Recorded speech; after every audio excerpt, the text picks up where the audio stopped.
Welcome to Police Section View Drawing Tutorial Part 3. Go ahead and put in our center lines. Okay, so we're going to use the center line command and make the center lines on our side view.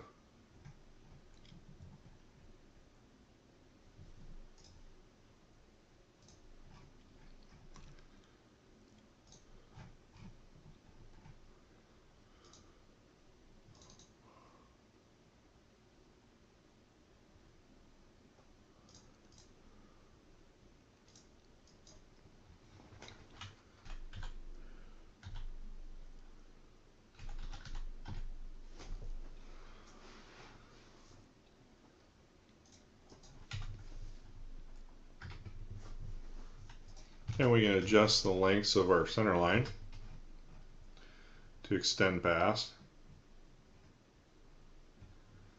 And I'm going to create some center marks,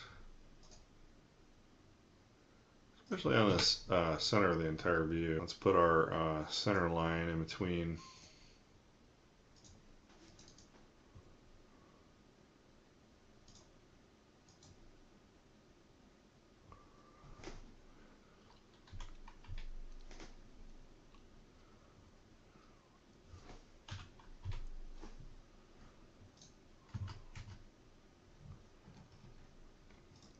I need to extend a little bit farther.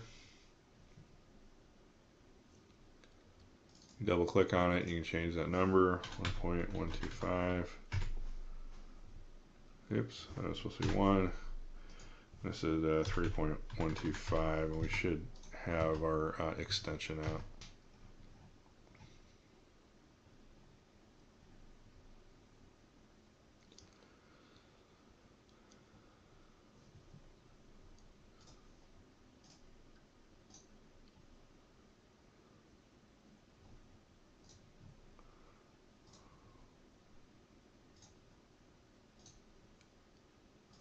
Center marks on our hole.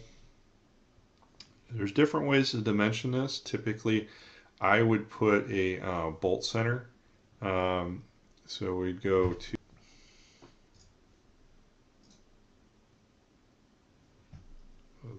what's going on?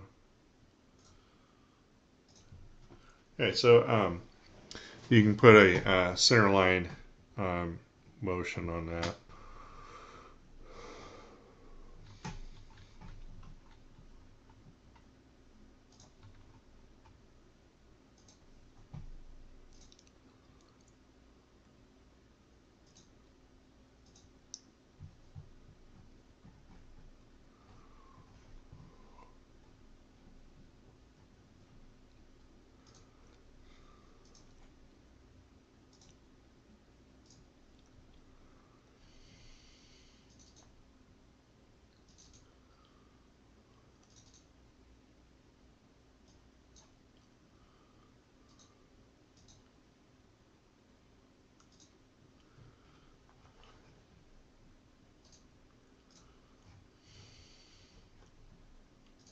So these center lines you can pick on our control points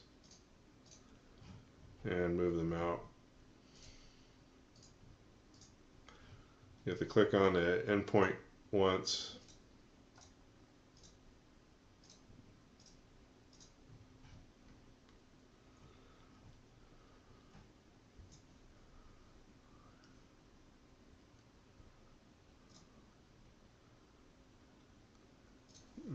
Put our center lines in horizontal.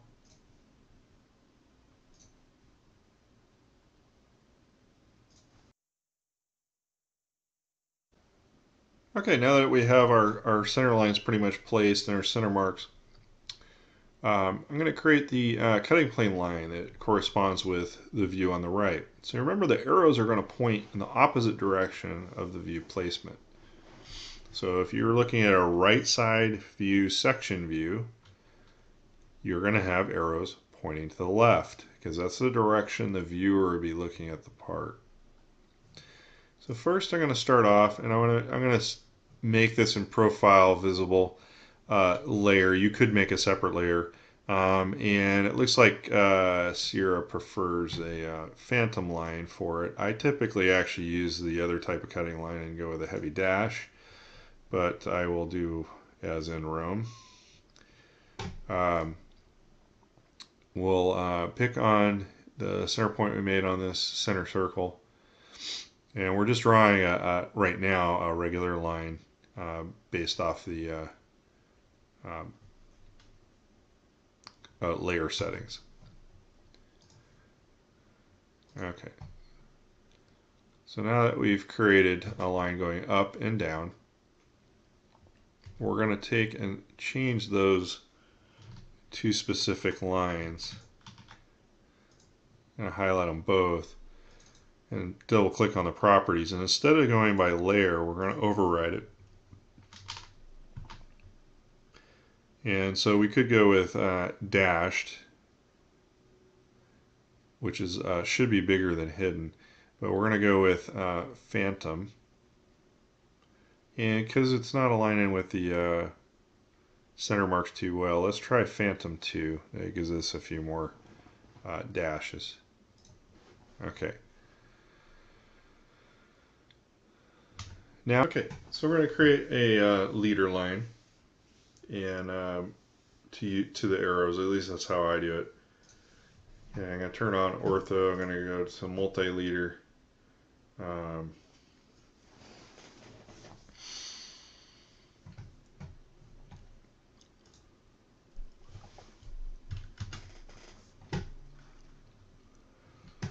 And I'm going to pick an arbitrary point. Pick leader. Select the line, and then select endpoint as the second point. And we're not going to put any text in there. So then what we can do, we're going to right click on it and hit properties. And we're going to change some things here. So we're going to go and we're going to scroll down to leaders. We're going to put a landing distance of 0.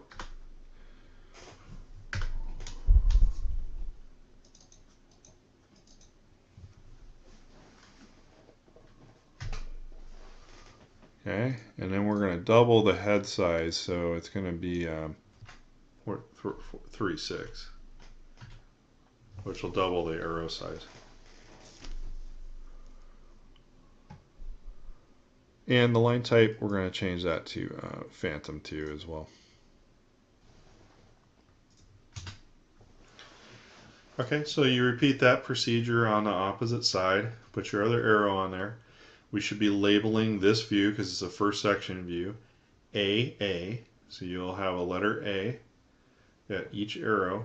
And then over here, your view should be labeled section A-A. Okay, so if we want to go back to seeing our entire model, we double click on the plane and we can view our entire model.